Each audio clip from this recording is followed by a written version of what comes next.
오늘 두 가지로 보려고 해요. 첫 번째는 감추어진 말씀이고요.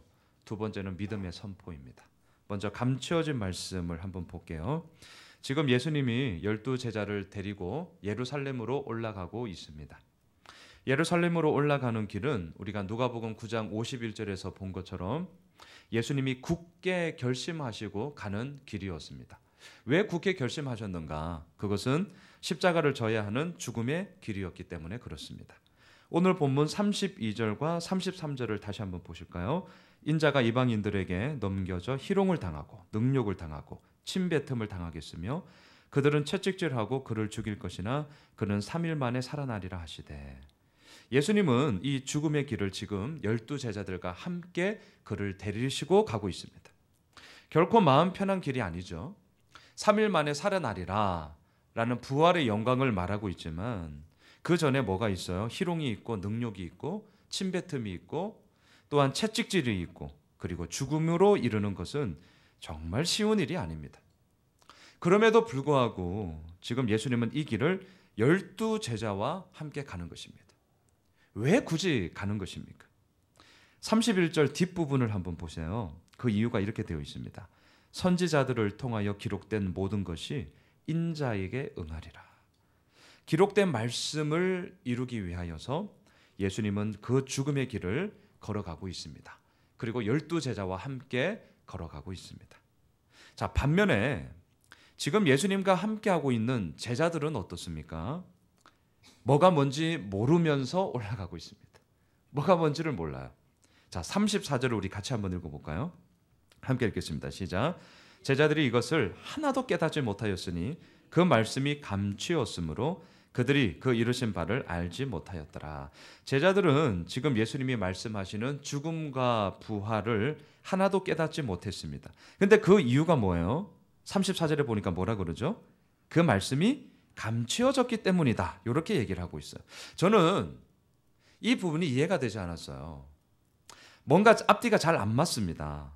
왜냐하면요, 지금 예수님은 제자들에게 자신의 죽음과 부활을 분명히 말하고 있잖아요. 말했단 말이죠. 감추지 않았어요. 근데 제자들은 하나도 깨닫지 못했는데 그 이유가 그 말씀이 감추어졌기 때문이다. 지금 이렇게 얘기를 하고 있다는 거죠. 자, 이게 뭘까라는 거죠. 누가 감춘 것일까요? 예수님이요? 아니요. 지금 예수님은 분명히 자신의 앞으로의 모든 일들을 분명히 말씀하셨습니다. 그렇다면 누가 감춘 것일까? 저는 이렇게 정리를 했어요. 제자들 자신입니다. 제자들 자신 때문에. 자, 이게 무슨 말이냐면 지금 제자들은 예수님이 말씀하시는 죽음과 부활을 분명히 들었어요. 지금 듣고 있죠. 하지만 이것이 제자들에게는 전혀 들리지 않았다라는 거예요. 왜냐하면 자신들의 생각으로 꽉 차 있었기 때문에 그래요. 자신들의 생각으로 꽉 차 있어서. 자, 이 힌트를 어떻게 할 수 있냐면 우리가 지금 묵상하고 있는 누가복음 이 본문은요, 마태복음과 마가복음에도 동일하게 나와요. 근데 다른 게 하나 있더라고요. 누가복음, 오늘 지금 우리가 보고 있는 것은 예수님과 제자들의 대화가 있고 그 다음에 무슨 사건이 나오죠? 한 맹인이 보게 되는 사건으로 지금 오늘 본문이 구성되어져 있잖아요. 근데 마태복음과 마가복음을 이렇게 참고해 보니까요, 그 사이에 예수님과 제자들의 대화와 한 맹인이 보는 그 사이에 한 사건이 더 기록되어져 있어요. 그게 뭐냐면 우리가 잘 알고 있는 야고보와 요한의 엄마가 와서 예수님께 청탁하는 내용이 나오더라고요. 뭐라고 청탁하죠? 주님, 나의 두 아들을 주님 나라가 이 땅에 임할 때에 하나는 우편에 하나는 좌편에 좀 앉게 해주십시오. 나중에 이 땅에 주의 나라가 임할 때 우리 두 아들 좀 높은 자리에 앉을 수 있도록 잘 봐달라는 그런 청탁이에요. 그러자 그 자리에 함께 있던 10명의 제자들의 반응이 뭔 줄 아세요? 분을 내더라, 이렇게 되어 있어요. 왜 화를 낼까요? 그렇죠. 지들이 그 자리에 먼저 앉아야 되는데 야고보 요한 엄마가 이 치맛바람이 워낙 세가지고 예수님께 와서 싸바싸바 하니까 어이구, 내가 앉아야 되는데 저 자리 뺏기면 어떡하냐? 이게 똑같은 통속이라는 거예요. 자, 지금 이 스토리를 통해서 우리가 예수님과 함께 하고 있는 12제자들의 영적인 상태를 알 수 있는 거예요. 예수님은 지금 예루살렘에 올라가요. 왜요? 죽으려고요. 왜요? 오늘 말씀에 의하면 선지자의 기록된 말씀을 응하게 하기 위해서. 12제자들도 그 길을 함께 올라가고 있어요. 왜요? 뭣도 모르고. 왜요? 하나님의 나라가 이 땅에 임할 때에 자신들의 높은 자리를 위하여서 올라가고 있는데 차원이 너무 다른 거예요. 이 생각으로 제자들이 꽉 차 있어요. 그러니 예수님의 죽음과 부활이 무슨 말인지 이해가 될 턱이 없죠. 이게 뭔 말이요? 이거예요, 이거. 왜 감추어졌다고 할까? 저는 바로 이 이유 때문이라고 생각을 합니다. 예수님은 분명히 당신의 죽음과 부활을 얘기했지만 여전히 그 얘기를 듣고 있는 제자들에게는 감추어진 말씀이에요. 왜요? 자신들의 생각으로 꽉 차 있기 때문에. 야, 예루살렘 이제 올라가면 수도에 이제 캐피탈 수도에 딱 들어가면 왕으로서 딱 등극할 때인데, 야, 누가 이제 수상하냐? 누가 국회의원 좋은 구역에 한끗발 하는데 하냐? 이제 이 생각으로 가고 있으니 죽음과 부활 이게 웬 말입니까? 감추어진 말씀이 될 수밖에 없는 거예요. 사랑하는 성도 여러분, 제자들의 모습을 보면서 어떤 생각이 드십니까? 저는 완전 찔리더라고요. 야, 이거 좀 이렇게 나를 이렇게 보냐? 이런 생각을 했습니다. 매일 큐티를 합니다. 저는 묵상한 것을 반드시 글로 정리합니다. 그렇게 해야만 막연하게 떠다니는 생각들로 그냥 그치는 것이 아니라 내 것으로 글로 써야 내 것이 딱 돼요, 여러분. 그리고 그 속에서 우리가 진짜 주님의 말씀, 주님의 음성을 듣는다고 하는데 그 기록된 것을 통하여서 저는 진짜 주님의 음성을 듣고자 애를 씁니다. 근데 이게 쉽지 않아요. 어떨 때는 본문을 수십 번 읽어도 아무리 묵상을 해도 잡히는 게 없을 때가 있어요. 반대로 어떨 때는 두세 번을 읽어도 너무나 선명하게 와, 이거다라고 딱 잡히는 게 있어요. 왜 이렇게 다를까? 생각해 보면 답은 이거예요. 내 생각으로 꽉 차 있을 때는 본문을 수십 번 읽어도 모르겠어요. 진짜 감추어진 말씀이에요. 말씀을 읽긴 읽는데 분명히 내 눈으로 보는데 내 속에서 감추어진 말씀이에요. 반면에 마음에 좀 사모함이라 할까요? 마음에 간절함이 있을 때는 정말 이 감추어진 말씀이 아니라 드러나는 말씀으로서 내 속에 들어올 때가 있더라는 것이죠. 내 생각으로 꽉 차 있을 때는 말씀 묵상이 어렵습니다. 주님의 말씀이 내 속으로 들어와 나의 어긋나 있는 생각과 마음들을 질서정연하게 잡아줘야 되는데 그 여지 자체를 두지 않으니까 들어올 수가 없는 거죠. 내 마음의 생각에 빗장을 딱 채우고 있는데 그 말씀이 들어와서 어떻게 역사를 하겠습니까? 아무리 하나님의 말씀이 저에게 말해도, 아무리 제가 그 말씀을 묵상하고 묵상해도 결코 내 생각으로 꽉 차 있으면 그것은 감추어진 말씀이 될 뿐입니다. 자, 그렇다면 이러한 우리들의 연약함을 어떻게 해야 되느냐? 걱정되시죠? 근데 걱정하지 마세요. 예수님이 하시더라고요. 제가 그냥 이게 던지는 얘기가 아니라 오늘 본문을 보면 그 얘기를 해요. 하나도 깨닫지 못하는 제자들을 지금 예수님은 어떻게 하고 있죠? 여전히 함께 예루살렘에 데리고 가시잖아요. 제자들이 지금 모른다고, 야, 너 이제 가라. 이러지 않으세요. 너 여기서 탈락. 이러지 않으신다고요. 더 이상 내 제자가 될 자격이 없다. 매몰차게 내쫓지 않으십니다. 주님은 하나도 깨닫지 못하는 제자들과 여전히 함께 하십니다. 데리고 가세요. 데리고. 그리고 결국 그 제자들을 통해 이 땅 가운데 하나님의 나라를 확장시키는 도구로 사용하셨습니다. 여러분, 하나도 깨닫지 못하는 제자들이었지만 주님은 여전히 함께 하신다니까요. 그 주님이 오늘도 우리와 함께 하시는 줄 믿습니다. 두 번째입니다. 믿음의 선포예요. 자, 예수님과 제자들이 여리고에 가까이 가셨습니다. 그때 한 맹인이 길가에 앉아 구걸하고 있습니다. 마가복음에 의하면 이 사람의 이름은 아니고 이 사람은 바디메오입니다. 바라는 말은 아들이라는 뜻이고요. 디메오는 사람 이름입니다. 그러니까 바디메오는 디메오의 아들이라는 뜻입니다. 이 사람의 이름은 아닙니다. 그러니까 이름이 뭔지는 몰라요. 하지만 이제 우리가 통상적으로 그냥 바디메오, 디메오의 아들이라는 뜻입니다. 이름은 아닙니다. 자, 하여간 앞을 못 보는 이 디메오의 아들이 먹고 살고자 지금 길가에 앉아 구걸하고 있습니다. 근데 다른 날과는 달리 무수히 많은 사람들이 웅성웅성거리면서 길을 지나는 거예요. 이 맹인이 너무나 궁금해서 무슨 일이냐라고 지금 묻고 있습니다. 그러자 사람들이 대답합니다. 37절을 보실까요? 함께 읽겠습니다. 시작. 그들이 나사렛 예수께서 지나가신다 하니. 자, 이 말을 듣자 앞을 못 보는 디메오의 아들이 목소리를 다해 크게 외칩니다. 38절을 함께 읽겠습니다. 시작. 맹인이 외쳐 이르되 다윗의 자손 예수여 나를 불쌍히 여기소서 하거늘. 사람들은 말했습니다. 나사렛 예수가 지나간다. 그러자 맹인은 외칩니다. 다윗의 자손 예수여. 육안으로 앞을 보는 사람들에게 예수님은 나사렛 예수였어요. 자, 이 말은 무슨 말이냐면 나사렛은 당시의 변방 지역입니다. 다른 사람들의 주목을 이끌 만한 것이 단 하나도 없는 정말 구석진 곳이었습니다. 그 출신인 이 예수라는 사람이 소위 핫 이슈를 만드는 거예요. 완전히 떠오르는 스타가, 라이징 스타가 된 거예요. 우와! 지금 이 육안으로 볼 수 있는 무수히 많은 사람들이 웅성웅성 거리면서 예수님을 보기 위해서 가는 것은 단지 나사렛 예수라는 거예요. 핫 이슈를 만드는 그냥 떠오르는 스타. 그 이상 그 이하도 아니에요. 그게 나사렛 예수라는 말이에요. 자, 이 얘기를 딱 듣자 이 맹인은 뭐라고 얘기하죠? 다윗의 자손 예수요. 이 말은 또 무슨 말이죠? 구원자라는 거예요.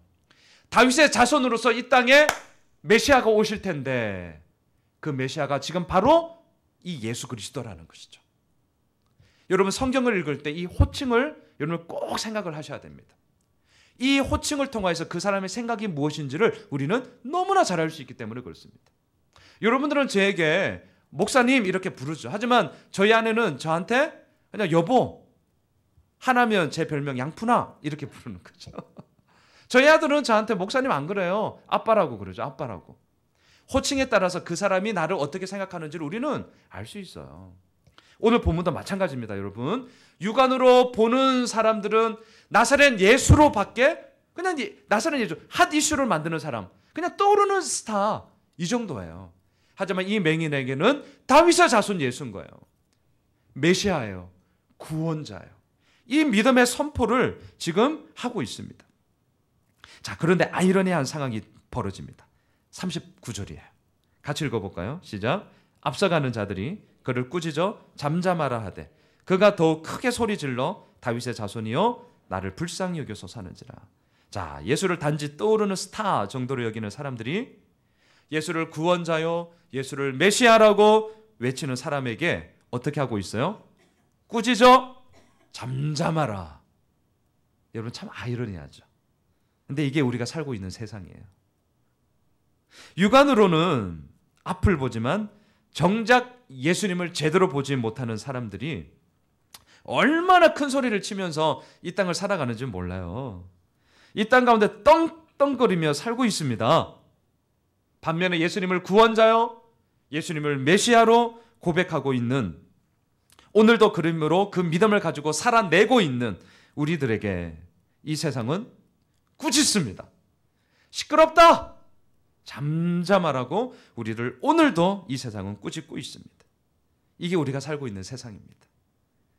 참 아이러니합니다.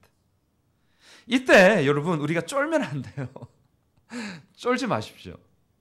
한 번 외쳤더니 와, 사방에서 목사님 막 난리가 나요. 난리가. 아우 시끄러워서 막 쫄아서 더 이상 못하겠어요. 그냥 조용히 지내려요. 이렇게 하시면 안 된다는 거예요. 자, 오늘 이 맹인이 어떻게 하고 있죠? 그럴수록 우리가 해야 될 것은 더 크게 소리질러 다윗의 자손이요. 더 크게 이 땅 가운데 소리를 지르는 거예요. 어떻게 소리를 지르냐요? 때로는 정말 목소리를 크게 해서 진짜 원초적으로 목소리를 크게 지르면서 소리 지를 때도 있죠. 하지만 우리가 알고 있어요. 어떻게 소리를 지르는 거예요? 우리들의 삶을 통해서 소리를 질러야죠. 우리들의 손과 발의 움직임을 통해서 소리를 질러야죠. 정말 예수 그리스도만이 이 땅의 유일한 희망이십니다라는 것을 우리들의 삶을 통하여서 소리 질러야죠. 여러분 쫄지 맙시다. 쫄릴 때 있습니다. 진짜 많아요. 얼마나 꾸짖는지요. 얼마나 막 째려보는데요. 무수히 많은 사람들이 그 길을 걸어가잖아요. 우리는 여전히 마이너리그거든요. 마이너리그입니다. 하지만 다시 한번 오늘 이 본문을 통해서 우리가 쫄지 맙시다. 예수는 단지 나사렛 예수가 아니기 때문에 그렇습니다. 우리에게 예수 그리스도는 다윗의 자손인 줄 믿습니다. 구원자고 메시아임을 믿습니다. 그것을 선포합시다. 정말 믿음의 선포로 이 땅 가운데 오늘도 크게 소리 지르면서 살아가는 우리 모두가 되길 주의 이름으로 축원합니다. 그럴 때 놀라운 일을 맛보게 됩니다. 41절을 보겠습니다. 함께 읽을까요? 시작. 내게 무엇을 하여 주기를 원하느냐? 이르되 주여 보기를 원하나이다. 앞을 보지 못하는 디메오의 아들이 갖고 있는 믿음의 크기를 이 구절을 통해 볼 수 있어요. 다윗의 자손 예수여라는 이 고백이 단지 던지고 보는 그런 얘기가 아니라는 거예요. 남들과 달리 말함으로 예수님 눈에 띄기 위한 그런 수준이 아니라는 거예요. 왜냐하면요, 지금 당장의 필요를 구하는 게 아니라 근본적으로 원하는 그 원함을 예수님께 구하고 있기 때문에 그래요. 지금 이 사람은 오늘도 구걸하기 위해 길가에 앉아 있습니다. 디메오의 아들에게 필요한 것은 돈이에요. 남들에게 손 내밀지 않아도 되잖아요. 아쉬운 소리 하지 않아도 되잖아요. 구걸하지 않아도 되잖아요. 왜요? 돈 있으면 되죠. 먹고 살 수 있으니까요. 근데 디메오의 아들은 지금 당장 자신의 필요를 채워줄 돈을 원하지 않습니다. 뭘 원하고 있죠? 보기를 원합니다. 구원자이고 메시아로 이 땅에 오신 다윗의 자손에게 보기를 원합니다. 라고 구하고 있습니다. 지금 우리가 이 말씀을 볼 때는 당연하지. 앞을 못 보니까 보는 거 원하는 거 당연한 거 아니야? 라고 생각할 수 있습니다. 하지만 여러분, 이 사람의 입장에서 한번 생각해 보세요. 맹인으로 사는 게 얼마나 횟수가 얼마나 된지는 모르겠어요. 하지만 맹인으로 사는 게 점점 지금 익숙해져 가고 있잖아요. 그리고 너무나 익숙하기 때문에 이제는 그래 내가 진짜 이거 고쳐보려고 다 해봤는데 뭘 이제 앞을 보냐, 어차피 못 고치는 거. 이게 익숙함의 함정이잖아요. 우리가 익숙해지면 나의 근본적인 문제를 잊어버린다니까요. 그리고 그 익숙함의 상황에서 가장 필요한 것을 구하게 돼요. 여러분, 이걸 꼭 생각하셔야 됩니다. 못 보니까 그냥 보기를 원하겠지. 아니요. 우리들도 이 부분 많습니다. 예전에 그 문제가 너무나 익숙해져서 이제 그 문제는 부차하고 그냥 속으로 얘기하는 거예요. 그거 해보려고 얼마나 애써봤는데 안 되더라는 거죠. 그럼 그거는 이제 됐다 치고 지금 나한테 그럼 필요한 게 뭔가 이렇게 된다니까요. 근데 여러분, 이 디메오의 아들은 그렇지 않았다는 거예요. 이게 중요한 것입니다. 이게 믿음의 선포예요. 그에게는 나사렛 예수가 아니라 다윗의 자손 예수였다는 믿음의 이 선포가 이렇게 이루어지고 있는 것입니다. 지금 당장 현실에 써먹을 수 있는 필요한 것을 찾지 않더라는 거죠. 자, 여러분, 질문을 한번 던져볼게요. 우리는 어떻습니까? 원하는 것을 위해 살고 계세요? 아니면 필요한 것을 채우기 위해 살고 계세요? 저는 둘 다예요. 저는 둘 다입니다. 저 원하는 것 있어요. 정말 주님을 닮고 싶어요. 목사 이런 거 다 떼치우고 진짜 하나님을 믿는 사람으로서 닮고 싶어요. 진짜로요. 그런데 또 한편으로는 저한테 필요한 거 있어요. 저 돈 필요해요. 애새 키우기 만만치 않습니다. 많이 들어요. 저도요. 건강 저 필요해요. 건강해야 뭔 일을 하죠. 건강해야. 상황과 환경에 따라 필요한 것들이 저 너무 많아요. 저는 주님을 닮기 위해서 오늘도 우리 함께 이 새벽을 깨우며 기도하는 것 아니겠어요? 닮기 위해서. 필요한 것을 채우기 위해서 일을 하는 거죠. 건강을 위해서 운동하는 거죠. 저는 둘 다 있더라고요. 중요한 것은 무엇입니까? 내 앞에 있는 현실을 따라 움직이면 안 된다는 거예요. 그 현실은 시간이 지나면 바뀌기 때문에 그렇습니다. 그걸 따라가려면 끝이 없어요. 때로는 원하는 것을 이루기 위해 삽니다. 원하는 것을 이루기 위해서. 때로는 필요한 것을 채우기 위해 삽니다. 하지만 중요한 것은 그 기준이 내게 무엇하여 주기를 원하느냐. 오늘도 우리들에게 묻고 계시는 예수님이어야 된다는 거예요. 오늘 너에게 무엇하기를 원하느냐라고 묻고 계시는 주님 앞에 주님, 때로는 필요한 거 구하게 돼요. 돈 필요합니다. 구하십시오. 정말 주님 닮기를 원합니다. 구하십시오. 원하는 것이 있으면, 필요한 것이 있으면 주님 앞에 구하는 거죠. 예수님의 그 원함이 결국 나의 원함과 나의 필요를 채우는 근원이 되는 줄 믿습니다. 말씀을 정리할게요. 오늘 두 가지 살펴봤습니다. 첫째, 감추어진 말씀입니다. 감추어진 말씀. 내 생각으로 꽉 차 있으면 들어도 듣는 게 아니에요. 보아도 보는 게 아니더라니까요. 내 생각으로 꽉 차 있으면. 여러분, 내 생각으로 꽉 차 있어 말씀이 여전히 감추어져 있습니까? Don't worry. 걱정하지 마세요. 여전히 제자들과 함께 하시는 주님이 오늘도 우리를 이끌어 가시는 줄 믿습니다. 두 번째, 믿음의 선포예요. 세상이 꾸짖을수록, 세상이 잠잠하라고 할수록 우리는 더 크게 이 땅 가운데 구원자요 메시아이신 다윗의 자손 예수를 선포해야 되는 줄 믿습니다. 오늘도 우리들의 삶을 통해서 선포하기를 소망합니다. 그리할 때 우리의 원함뿐만이 아니라 우리의 필요까지도 채워주시는 주님을 만나게 될 것입니다. 기도하겠습니다. 하나님, 감추어진 말씀으로 인하여서 우리가 힘들 때가 있습니다. 제자들은 하나님의 나라가 이 땅 가운데 임할 때 누가 우의정하고 좌의정할까? 누가 국회의원 할까? 누가 한 끝발하는 자리에 먼저 오를까? 이 생각으로 꽉 차 있으니 예수님의 죽음과 부활이 들릴 리가 없습니다. 주님, 이 땅을 살아가면서 우리도 마찬가지입니다. 세상 살아가기 참 힘듭니다. 어렵습니다. 진짜 힘듭니다. 때로는 내 생각으로, 그래서 나의 계획으로, 나의 계산기로 두들기는 것이 너무나 많아서 때로는 주님의 말씀을 큐티해도, 아무리 묵상을 해도 이게 뭔 말이요? 오늘 제자들 참 하나도 깨닫지 못할 때도 있습니다. 진짜 감추어진 말씀이 될 때가 있습니다. 하지만 오늘 예수님께서는 그러한 제자들을 내치지 않으시고 너 여기까지다, 너 끝이다 이러지 않으시고 끝까지 그 12 제자들을 데리고 예루살렘으로 올라가고 있습니다. 우리와 함께 하시는 주님이 여전히 우리를 붙잡고 계십니다. 그 주님이 하시는 일을 보고 싶습니다. 우리들 생각으로 꽉 차 있습니까? 나의 이기적인 생각과 탐욕으로 꽉 차 있습니까? 오늘 여전히 함께 하시는 주님이 그러한 나의 연약함을 인도하여 주시고 만져주시고 새롭게 하여 주셔서 감추어진 말씀이 아니라 오늘도 새롭게 드러나는 말씀으로, 분명하고 선명한 말씀으로 주님의 그 말씀 붙잡고 다윗의 자손 예수여 믿음의 선포를 하며 우리들 주어진 삶 가운데 크게 소리 지르며 이 땅 가운데 살아나는 우리 모두가 되게 하여 주시옵소서. 살아계신 예수님의 이름으로 기도드리옵나이다. 아멘. 하늘에 계신 우리 아버지.